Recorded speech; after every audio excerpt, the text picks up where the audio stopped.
Hi everyone and welcome. Today we are looking at the Marvel Legends 6-inch Deadpool action figure. This figure came out a while back and is a very sought out action figure, and I have to say it is worth finding because it is by far one of the best figures of Deadpool in the 6-inch scale. And I have to tell you, I'm very happy to have this figure. There is only one thing that really did bug me when I bought this figure, and that is, as you can see, the straps, the belt, and the leg holster are all brown plastic, but was never given any weathering effects, so it just looks like a plastic belt and leg strap and straps up here.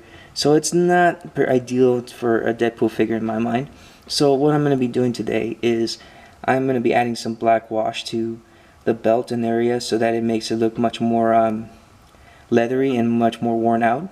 And what I'm also going to be doing is adding some black to the grenades, and I'm going to be adding some silver bits to the leg holster and the shoulder straps. Now the way that I'm going to be weathering Deadpool straps is that I'm going to be using a black wash. Now to use the black wash, what I am doing is I'm using the Model Masters flat black paint, and I am putting it inside a little jar right here. As you can see, I placed a little bit of it, not a lot.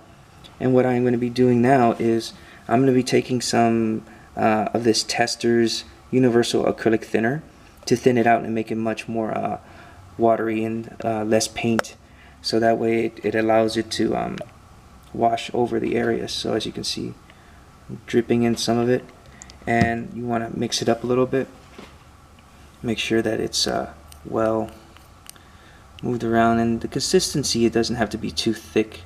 It's got to be enough that you know that once you place it in there, it'll spread out easily and get into the crevices of the straps and areas that where the paint detail will stand out more. Now that I have my black wash ready to go, what we're going to do now is we're going to have to take off all of its weaponry, the straps on him, so that we can at least start putting the black wash on him. So once that is off, we're going to start working on him right now.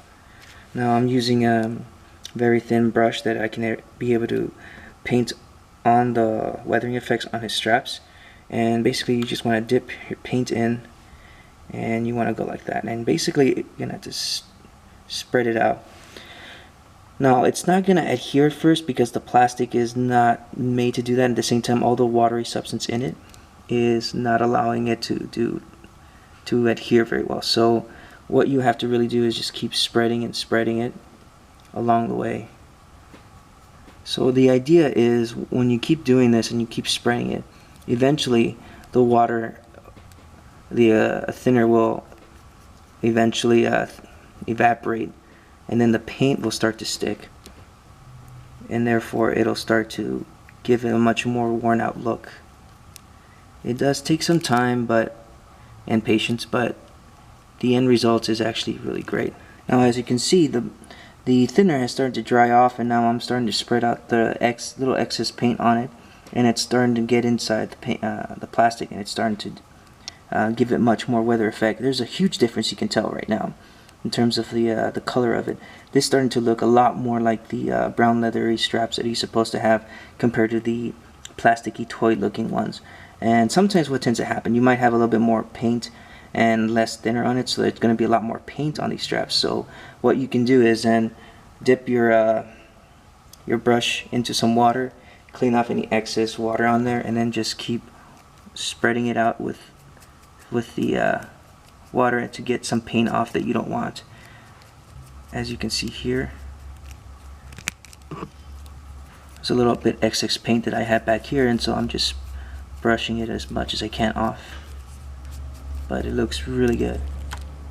Now as you can see, I've already finished giving them black wash to the shoulder straps, and they have a tremendously different effect.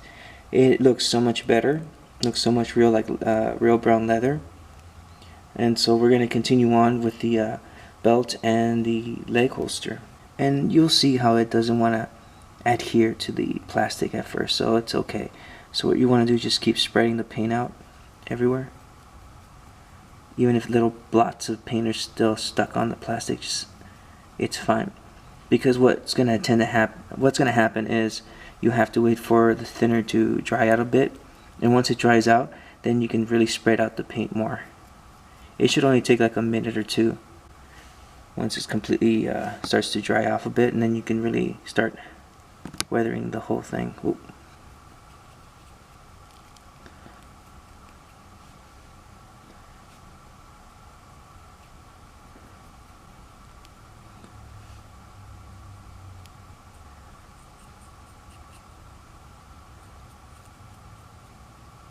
Now as you can see, after a minute or two, some of the paint is starting to dry, so now you can actually start spreading the blobs of paint, and it will start giving you that wash effect, which is really cool. See, the grenade right here has a bunch of blobs of paint, but once it started to dry off, you can just easily spread it all around, and it'll give you that washed effect.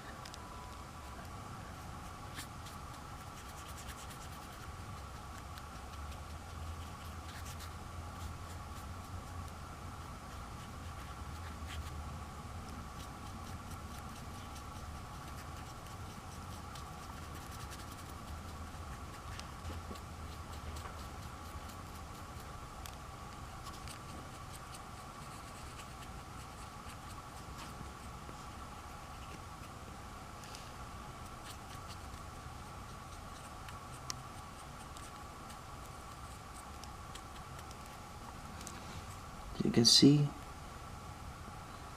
it's starting to look really good. Now with the belt weathered out, I'm going to continue on and paint the rest of this off camera. Now with the shoulder straps all weathered up, now I'm going to be focusing some paint on the grenades. Now I'm going to get some of the flat black paint that I have, undiluted and just basically from the bottle. I'm going to just paint the grenades right here. Basically the area, that whole little thing that holds it. Just making sure I'm painting areas that look good. So hoping you guys can see that. So yeah, so that's the grenades with just a little bit black on them. Now the straps all done, all I gotta do now is do the final touches on them, and that's gonna be, I'm gonna be adding some silver bits to the buckles that are located right here on the straps, and the ones that are located right here on the leg holster. So to do that, I'm gonna be using some of this Vallejo Model Air metallic steel paint. The numbers right there is 71.065 steel. It's a very it's a paint that's a little bit much more made for airbrushing, but it's also very thin, so it's easier to paint on stuff. Now to do this, I'm going to be using a very thin brush for the detail, so that way I can make sure I get the areas that I want. So let's see. Hoping you guys can see that. It's going to be a little bit tough on camera.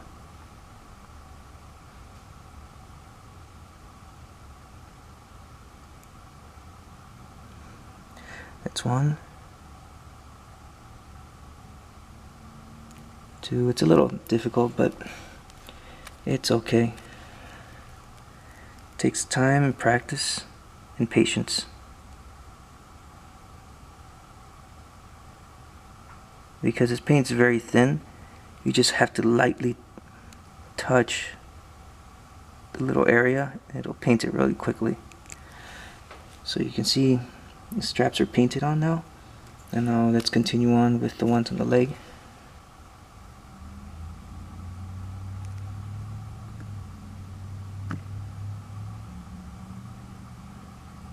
See if I can get that area.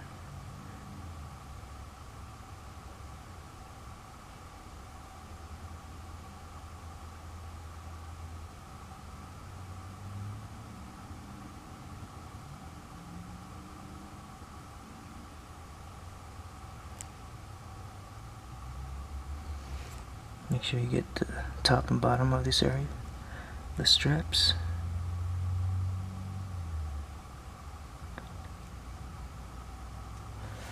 So yeah, there's the strap painted and the ones on top. And so this is the end result that we have from all the weathering and all of the extra paint detail added to the figure. And I gotta tell you, I really enjoy this figure even more now. It looks so much better. I feel like this is more of a collector's item now, more than just an action figure toy. But it's really nice. I mean, it just looks the way Deadpool's supposed to look like, even in the comics and all that. So overall, I hope this was a very enjoyable video. I hope you guys liked it, and it helps you guys to try and make your own custom figures and adding custom effects. But overall, thanks a lot for joining me, guys. If you liked the video, please press the like button. If you have any questions or comments, please put them on the video below, and I'll catch you guys later.